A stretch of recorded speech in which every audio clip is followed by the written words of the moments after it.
ear and my shoulder, right in here. And I form a V from my elbow to my hands to my elbow, right in here. We don't want the hands up here or the elbow up here or anything, because guess what? When that elbow's up here, the shoulder's really, really tight. And you cannot swing a quick bat with tight muscles. So we want those arms and hands relaxed, okay? Nice and relaxed. You want them here because if this hand and elbow are up here, you're never going to hit this pitch. All you're going to do is hit this pitch, because you automatically drop your hands and your elbow because your hands are up too high. So we're going to teach you how to hit. With your hands here, we're going to teach you how to hit this pitch, this pitch, this pitch, this pitch, and the one right down the middle. But you have to do it with quick hands. If your hands are high, as soon as you drop your hands to come into the hitting position like this, that ball already travels 2.5 feet closer to home plate, and you will not be ready to swing. So you want to be relaxed and ready. So, preparation phase, 4 steps. The stance, number 1. Number 2 is the negative move, trigger, load, some coaches call it. And all you're doing is moving away from the pitcher. You're getting ready to swing. That's all you're doing. So here it is. Stance is number 1. Negative move, trigger, or load is number 2. Toe touch, number 3. Heel plant is number 4. That's it. Now we start the swing phase. 5. Elbow in. See what happens? I didn't drop my hands. All I did was bring my elbow in. See what happened to the head of the bat? The bat comes down.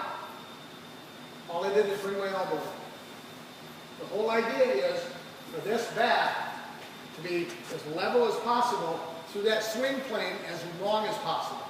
And you never swing at the ball. You swing through the ball. Here we are. 1, 2, 3, 4, 5.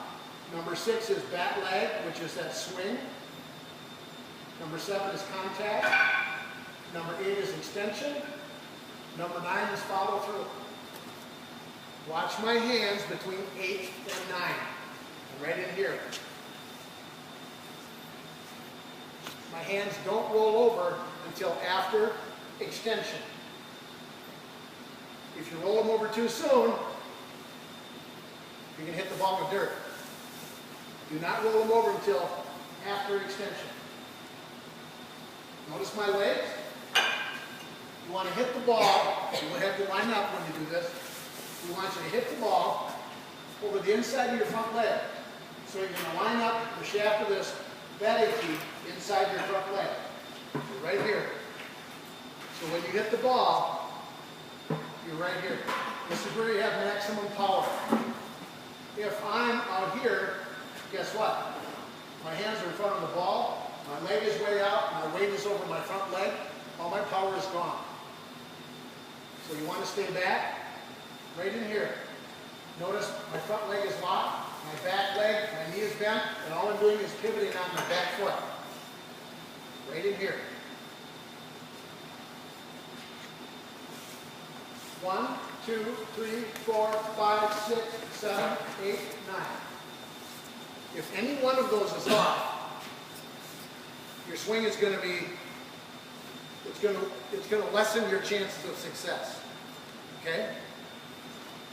You want to try to, go ahead. I just mentioned something in the preparation phase, and I see this a lot with the girls from our school, and when I work with girls, and parents and coaches, this is something to watch for. Okay, Coach talked about the trigger and loading, whatever it is. A lot of times I see girls, when they trigger, what they think of is this. They turn their whole body. They think that's how they generate their power, by turning their whole body. Okay, when you do that, you actually pull your eyes away from the pitcher. When I do this, now this eye, I'm not going to see the pitcher as much anymore. Okay, so you've got to be really careful, and this is something that we'll look for. When you do that trigger or load, it's back, it's just a shift back.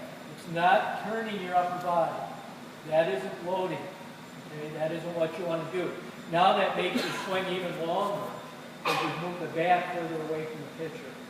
So really think about that, and we'll watch for that too. So when you get into that preparation phase, it's just here, okay?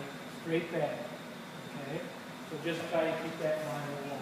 And one of the things Coach Ranger talked about when your eyes, you're taking your head back like this, really important to have both eyes on the pitcher. You're looking at the pitcher with both eyes, not a cocked head like this. If your head is cocked, you're going to be dominantly able to hit this pitch and not this pitch. You won't see it as well. So keep those eyes as level as possible all the way through the swing. And you always think inside and adjust outside. You don't get your elbows and hands out away from the body at that pitch out there. You don't go like this. You have no power.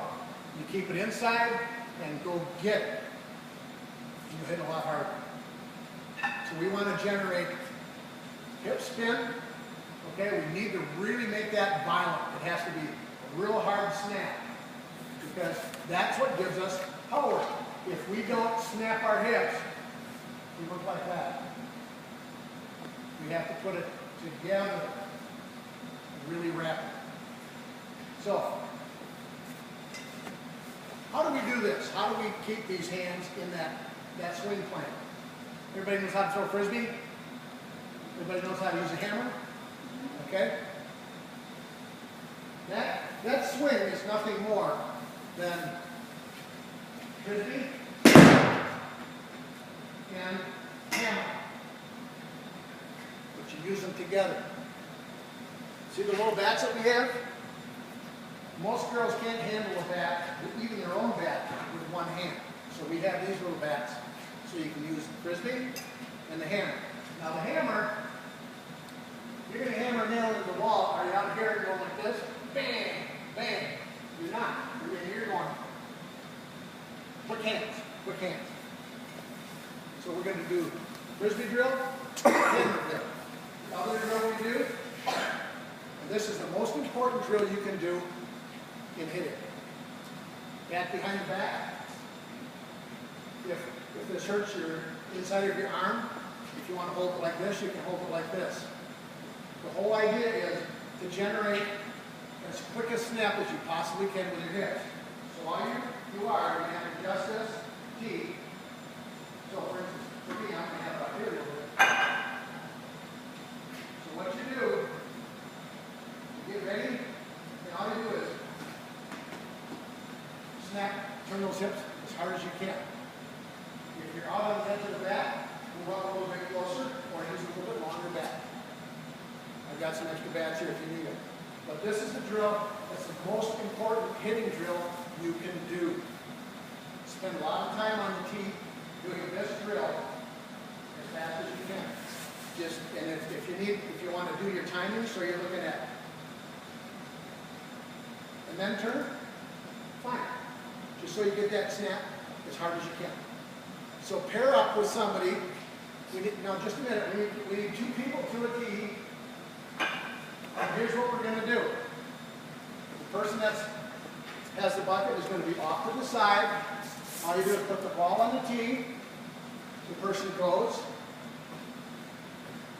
Put the next ball up. It's not a speed drill. Take your time. You're going to get tired. Take your time. And then when you're done, scoop up the balls. You all should have about 18 balls in each bucket. And we're going to keep rotating. We're going to do this drill. See what I'm doing? We're going to do this drill until lunch.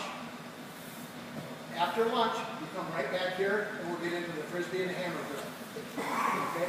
But when I say pair up with somebody your own size, so you don't have to constantly raise the tube up and down. Okay? Let's do that. So find a partner. Go to a batting tube. We've got 7 tees in here.